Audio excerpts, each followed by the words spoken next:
Good morning. I'll be reading this morning from John chapter 16, verses 7 through 15. That's John 16, 7 through 15.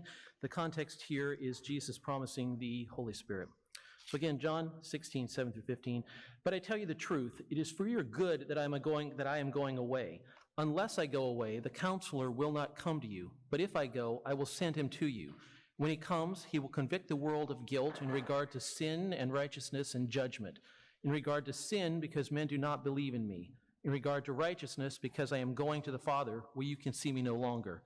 In regard to judgment, because the prince of this world now stands condemned. I have much more to say to you, more than you can now bear. But when he, the Spirit of truth, comes, he will guide you into all truth. He will not speak on his own, he will speak only what he hears, and he will tell you what is yet to come. He will bring glory to me by taking from what is mine and making it known to you. All that belongs to the Father is mine. That is why I said the Spirit will take from what is mine and make it known to you.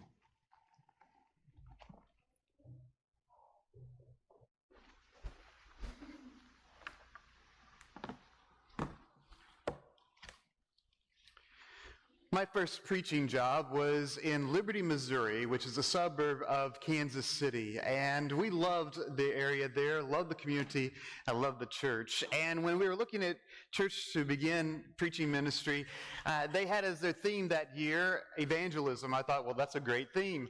And they were a good-hearted congregation, wonderful community. And so we moved there and worked there for 6 years, 6 wonderful years.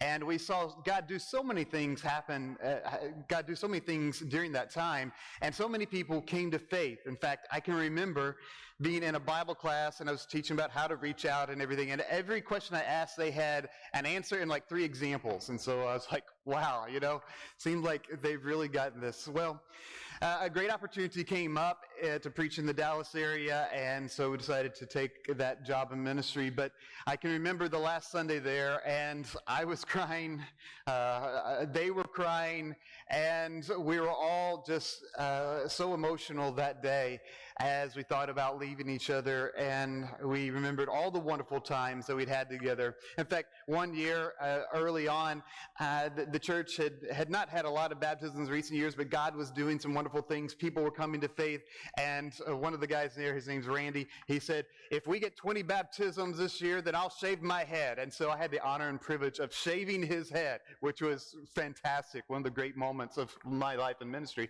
And so there were so many things like that happened that were such a blessing.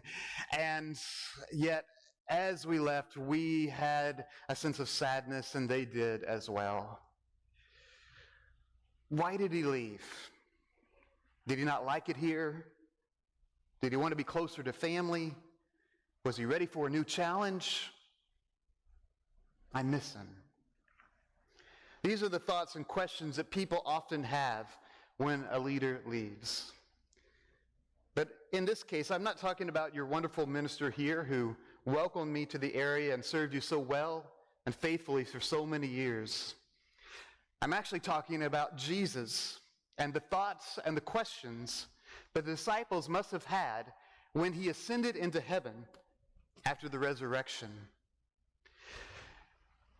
The last recorded words in the book of Matthew are Jesus telling his disciples this: "Therefore go and make disciples of all nations."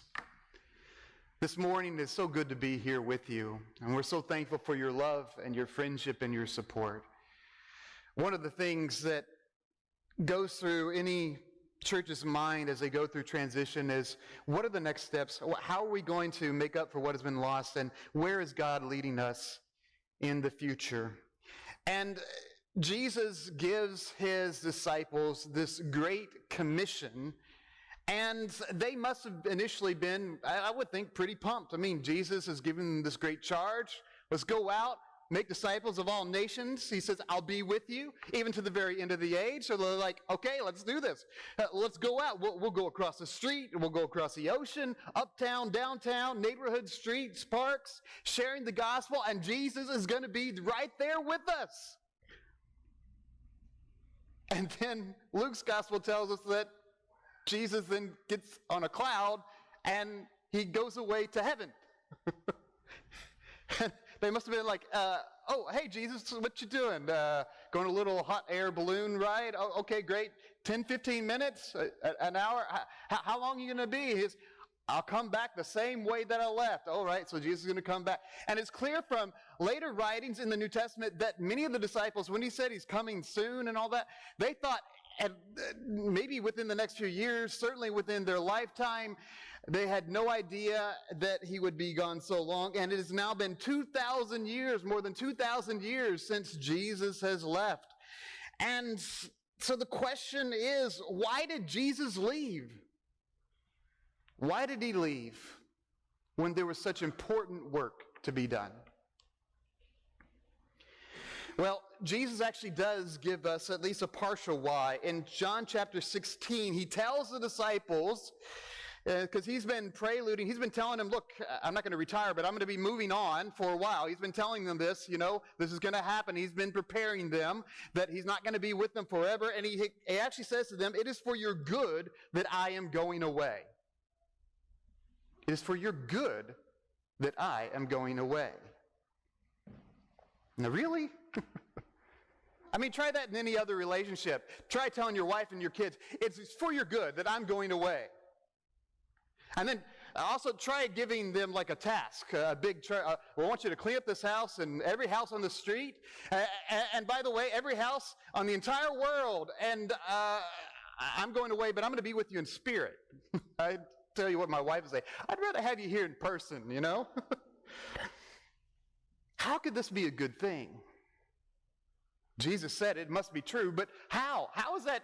How can it be that having leaders leaving be a good thing for mission? How could this be good for Jesus? How could this perhaps sometimes be good for us? You think about it, it does seem like a rather strange way to start a mission. I mean, who better to lead this mission and fulfill this great commission than Jesus? I mean, he'd be pretty good to have on a mission team, right? Just think about how good he would be. Door knocking doesn't seem to work as well today as in yesterday years, but I think how good Jesus would have been how good he would have been at this. I mean, John's gospel tells us that after the resurrection, that the disciples are huddled behind closed door, locked doors because they're afraid.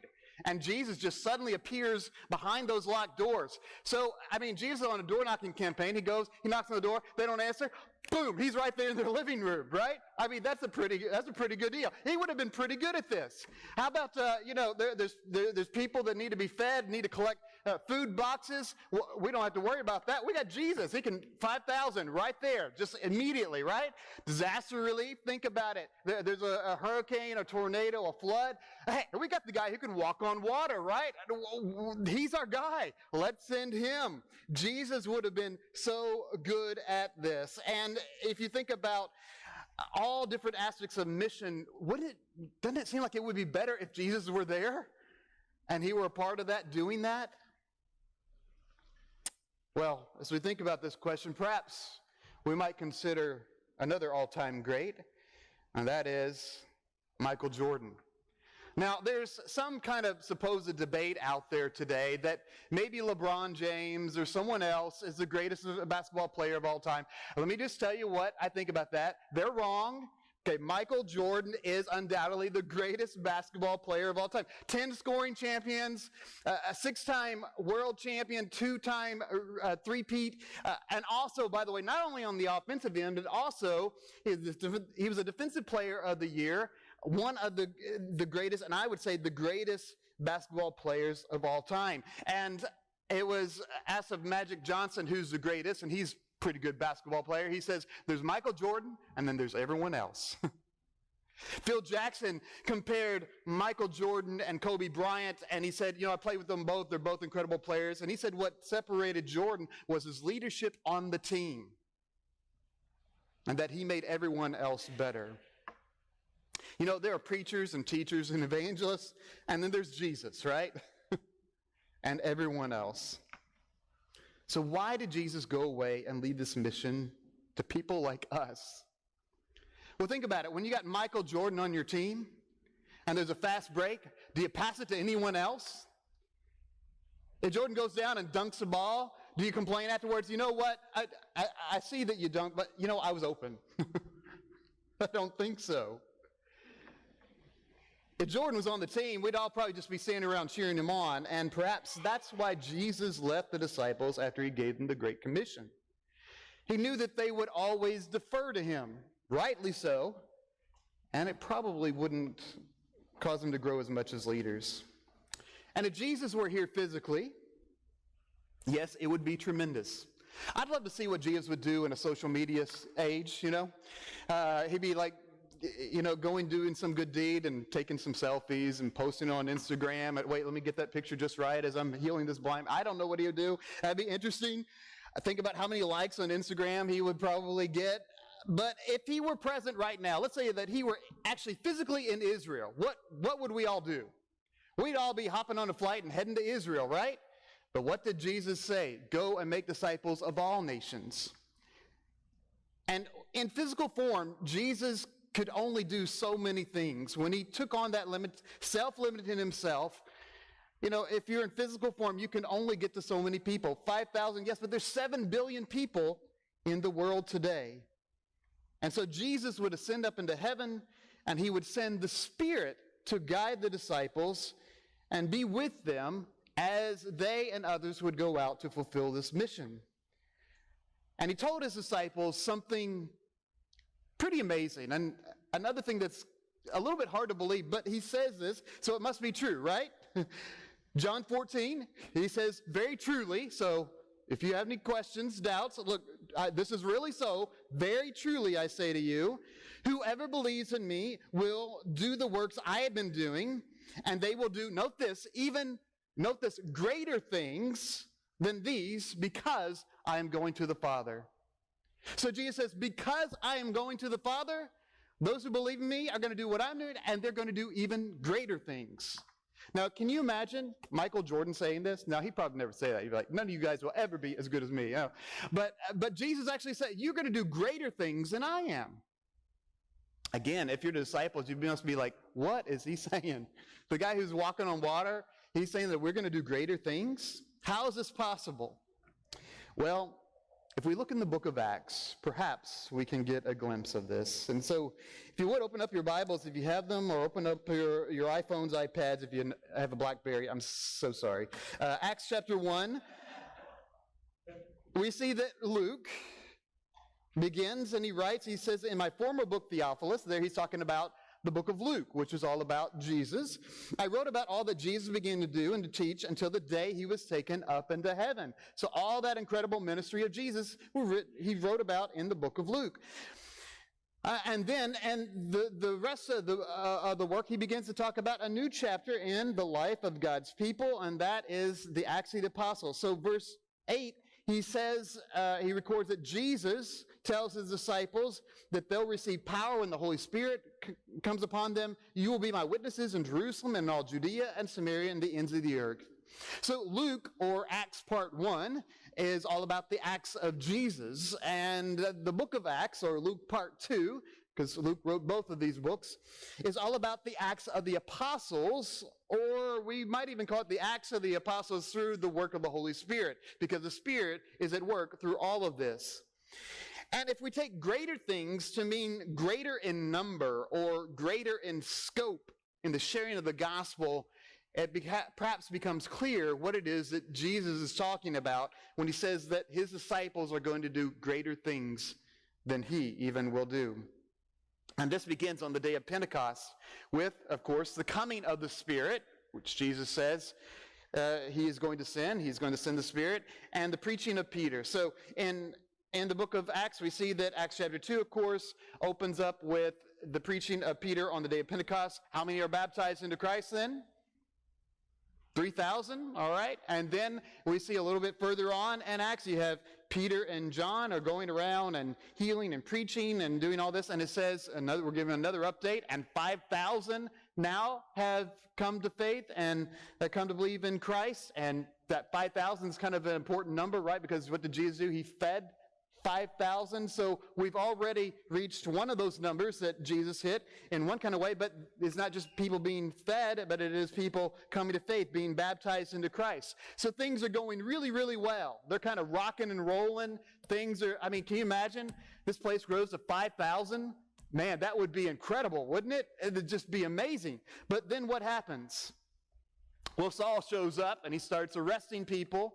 He starts putting people into jail and actually watching over one of the church leaders be murdered, be killed, Stephen.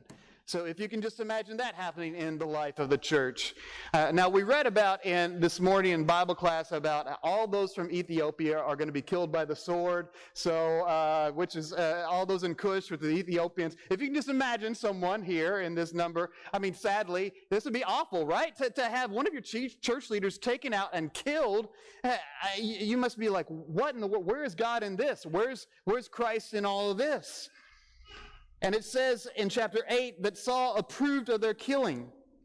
And on that day, a great persecution broke out against the church in Jerusalem, and all except the apostles were scattered throughout Judea and Samaria. And so this sounds bad, and indeed it was. But if you're following along in the narrative, when you hear that those in Jerusalem were scattered throughout Judea and Samaria, if you're following along closely, you're like, Jerusalem, Judea, and Samaria. Now, what had Jesus told them? That they would be his witnesses where? Starting in Jerusalem, and then Judea, and then Samaria. Maybe God is at work in this in some kind of way. And indeed, it says that the gospel and those involved in sharing the gospel continue to spread. Why? Because those who have been scattered, verse 4 tells us, preached the word wherever they went. So here you have something that was truly a tragedy. They lost the church because he was murdered, brutally stoned to death, and persecution that began. And yet we see that God used this scattering of the church, scattering of God's people to continue to work his grand plan of the gospel to be spread to people of all nations. And if you go through the book of Acts, you see that greater and greater things continue to happen. We see that Philip is one who preaches, and Simon the sorcerer comes to faith, and the Samaritans, many of them, start to come to faith. You have the story of the Ethiopian eunuch, where Philip the evangelist is used by God to share the gospel with this Ethiopian eunuch. And we see that the gospel continues to spread.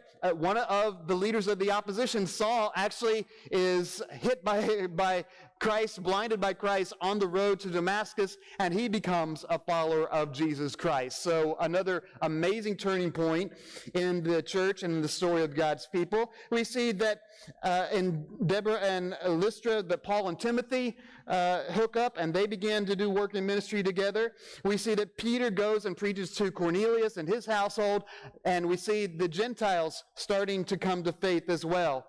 In Troas, we see that Paul and his companions, that seems to be where they pick up Luke, the physician, and the author of the book of Acts.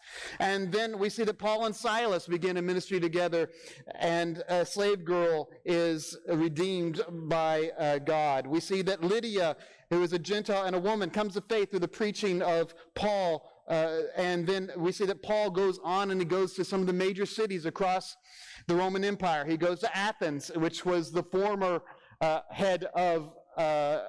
spiritual head of the Greco-Roman Empire, and there many Athenians come to faith. We see that he goes to Corinth, and there he hooks up with Aquila and Priscilla, two more great church leaders, in many ways teachers of God's word, and there he goes on to Ephesus, and in Ephesus we see the gospel begins to spread to Turkey, to parts of Asia, and ultimately we know, of course, that Paul goes to the heart of the Roman Empire, to Rome itself, and there he begins to share the gospel and bring the gospel even to Rome itself. It is a great, incredible story of the spread of the gospel throughout the Roman Empire. And if you think about it, Jesus' ministry, as great as it was, in his lifetime, was primarily limited to Israel, to Samaria, to some of the border towns near Syria. But in just a few decades, with the help of the Holy Spirit, Christianity becomes a worldwide religion.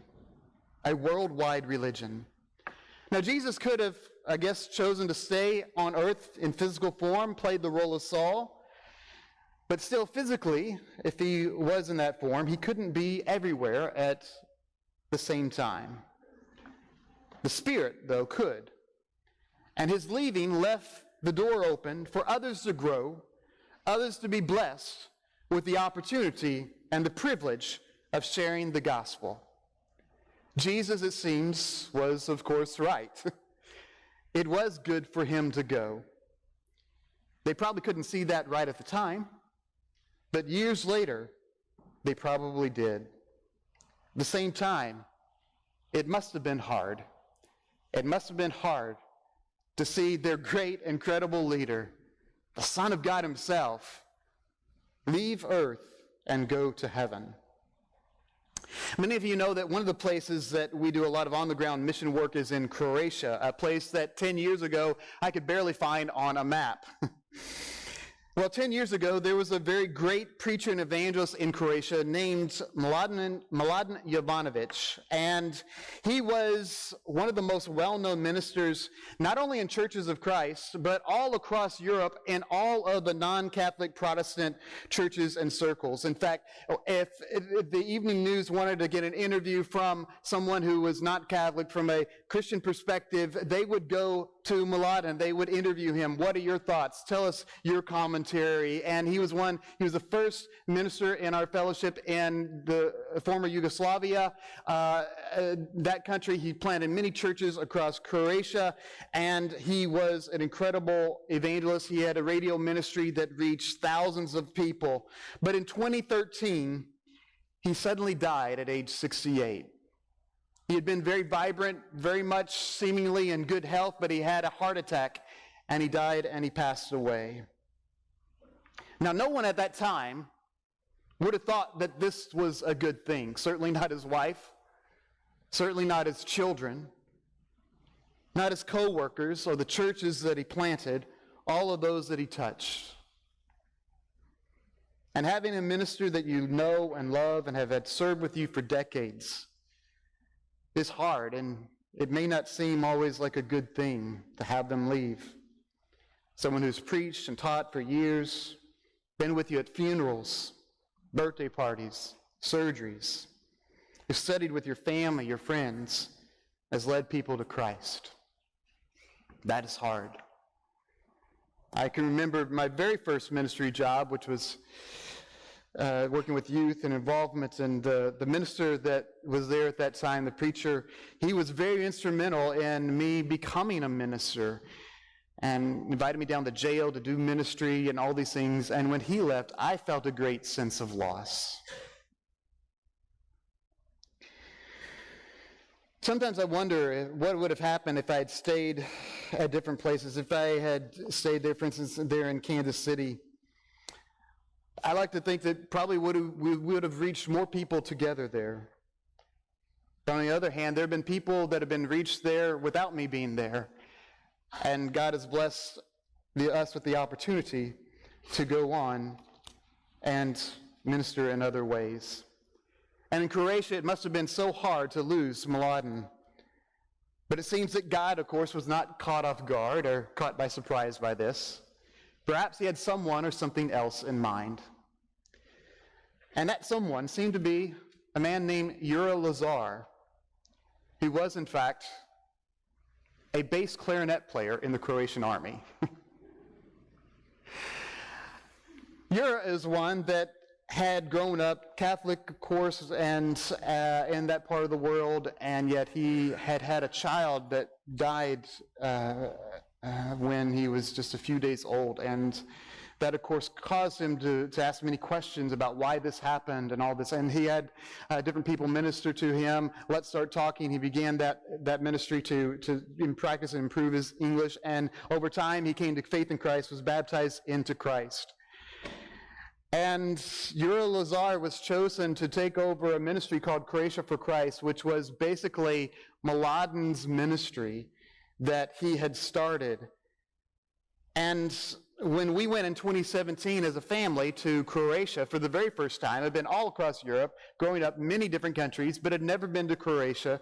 There I met Yura Lazar, and he was a new leader, and he had some new ideas. Radio had actually been dying out in that part of the world. It had been great in the past, and so he had a vision idea that they begin a TV ministry and start broadcasting that there. And so he asked if they could take our Story Redemption's video series, put Croatian subtitles, and broadcast it there across the country. And I said, well, okay, if you think that will work, go for it. Because, you know, in the U.S., we don't watch anything hardly with subtitles, except I like to joke my two oldest daughters like to watch some kind of Spanish soap opera that has subtitles. But, I mean, generally we don't do that. But in that part of the world, it's very common. But it took a new leader with a new vision, and so they began doing that, and we began to see that calls in to the previous program had been just dwindled to, maybe 5 or 10 a month to up to 200 calls per week, per month, and they would call in and receive a Bible and set up Bible studies and all this. And I got to meet over the next couple of years some of the different people reached through that.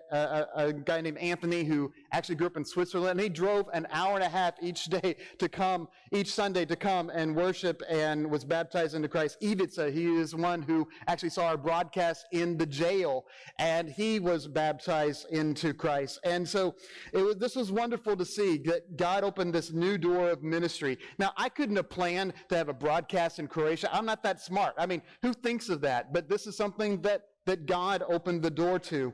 Well, we had a number of short-term mission trips from 2017 to 2019, and a really great pool of seekers began to be built up.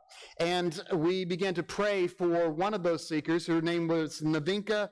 She was one who had been going to a lot of these different outreaches and studies and camps, and we said, if she comes to faith, and probably a lot of these other seekers who are kind of journeying on, she's kind of a mother hen to them, she may be the one who, by her decision, her example, as she makes this decision, then others may follow. And so, in fact, that's what we saw happen. In fact, I can remember praying in a Starbucks here in the D.C. area for Navinka with Mladen, who's the minister there in Croatia. He had come and visited us. This is February of 2020. And I said, you know what, we need to pray for Navinka. If she comes to faith, others will too. So we prayed for her there, right there in that coffee shop. And not 5 minutes later, Mladen, this other Mladen, pulls out his phone and he says, I just got a text from Navinka. She says that she wants to be baptized. Praise God. Praise God. That was February 2020. That was amazing to see. Well, in March of 2020, we had plans to go to New Zealand to do some filming, some mission work there, and a lot of other things. That got canceled. Then we had plans to go to Iceland because that was going to stay open during the pandemic. That got canceled. Everything got canceled. But in fall of 2020, there was one country in Europe that was open. And that was, of course, Croatia. And so we were blessed to go there. Our kids were online. We were able to go and spend extended time, several months there. Then again in the springtime to do that as well. We've seen over this time of COVID 14 seeker baptisms. This is working with a church and a ministry there where every single person there except the minister's kids are first generation Christians. And we've seen old and young people from all kinds of backgrounds come to faith in Jesus Christ. And all of this happened because of God and because of some kind of leadership transition, which led to new leaders coming to lead different ministries, some new methods being used, and new growth that happened in the kingdom. You know, I don't know what would have happened if Mladen Jovanovic had not passed away at age 68. I'm sure he would have continued his work in ministry and done fantastic work. But I also know that God took that tragedy and that crisis and he used it to raise up new people with a new vision. And I have to believe that there are people that have been reached in ways that perhaps they wouldn't have been reached before if this had not happened. Every crisis and every challenge leads potentially to new opportunities. Now, in Croatia, just when we thought we had this figured out about how to do this, how to study with people, how to have studies, how to work our strategy, something new came along this year, and that was a war in Ukraine. Now, there were a number of churches that were planning on going to Croatia this past summer because the pandemic was winding down. So here's a chance to go. And many of them canceled. And we actually had people ask us because they heard that we were still going. Are you sure? Are you sure you're going? I'm like, well, have you looked at where Croatia is on the map? It's not on the front line. Poland's in between. It's not. I'm like, if the war comes to Croatia, that's like World War III because that's invading NATO. And if that's the case, we're all in trouble, all right? So we're going to go. And we are so glad that we did because God continued to open doors there. And we began to work with these Ukrainian refugees who are such wonderful people who have gone through such terrible things in their lives but are very, very open to the gospel. One of the first families that we met there was a family that is now living in the church. It's 4 generations that are there, a great-grandmother, a grandmother, a mother, and 2 children. And they're one of the Saturdays that I was there up at the building, they were having a meal together in the kitchen, and they invited me to come into it, and I said, well, no, it looks like it's a private thing. We'll get together later. Don't worry about it. And they said, no, you don't understand. This is the 40-day anniversary of my husband being killed, and in fact, he had been killed by throwing himself over his wife to protect her as a car bomb was about to hit them, and he in fact died. And this was a memorial meal. So of course we stayed and had that meal with them. There's another family there that was there from Mariupol, which is a city that has been totally destroyed in Ukraine. And there they were under the watch of soldiers that were there, that were in the top of their house, and they were down in the basement. They had no food, no water. They were there in utter darkness for many days, but they escaped and they came to Croatia. And there was another woman there who was serving as a translator. She grew up Ukrainian, was there in Croatia for many years, and she started studying with us as well. So we all gathered together. We started going through our film series, which is in Ukrainian and Russian, and we began to see them grow in their interest in the gospel. We continued to have Zoom studies with them, and in fact, one of the young kids that's one part of these families, his name's Lev. You can see him smiling there. You know, when I do Zoom studies, oftentimes I have a picture of outer space, and he actually asked his mom, he said, is he in outer space? You know, and so this was something he was very interested in. But we began to see that they were very open to the gospel, and so we invited them into camps. We had a camp for children and teens, and we invited the Ukrainians, the Croats. We had another camp for teens and adults, and then we invited them all to go to a castle together and have just a social outing together, because social connections are very important. And then our final Sunday there in July, we invited all these people that we had been studying with, that we had been having good times with, going and doing things with, to a final worship service. And it was the greatest number of people that were assembled there at that church for that final worship. So many seekers came from all of these different avenues, all of these different ways that we were seeking to reach out. And so the point is this: God can do greater things here than have ever been done in the past. Do you believe that? Do you believe that God is big enough and great enough to have the best things still ahead of us? Do you believe that God is at work even now? Do you believe that moving on and change and leadership transition, that this is something that has not caught God by surprise? That he's not up in heaven. I just wonder what's going to happen. I just wonder what I'm going to do. We have to trust and believe that God is alive and at work in the world today. He loves us. He cares for us. He has great plans for us. And if we will be faithful to him, if we will believe in him, as he says, that he will do even greater things with and for us. And so the questions for today is, who are the new leaders that God is raising up among us? What new methods can we use, and how can we improve on what we're doing to reach more people for Christ? And what will lead us to this new growth in the kingdom?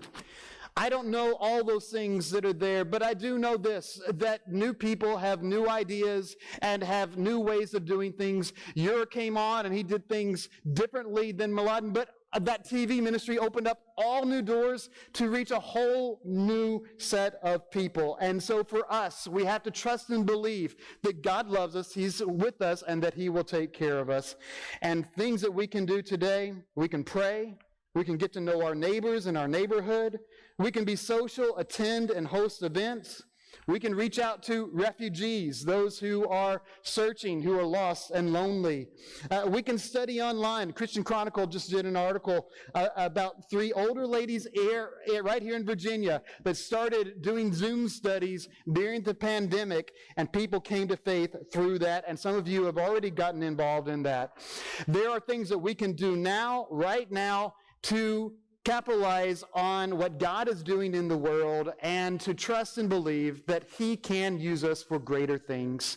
Jesus says, very truly I tell you, whoever believes in me will do even greater things than these. And that, my friends, we proclaim today that God is alive and at work in the world today, that He can and will do greater things among us.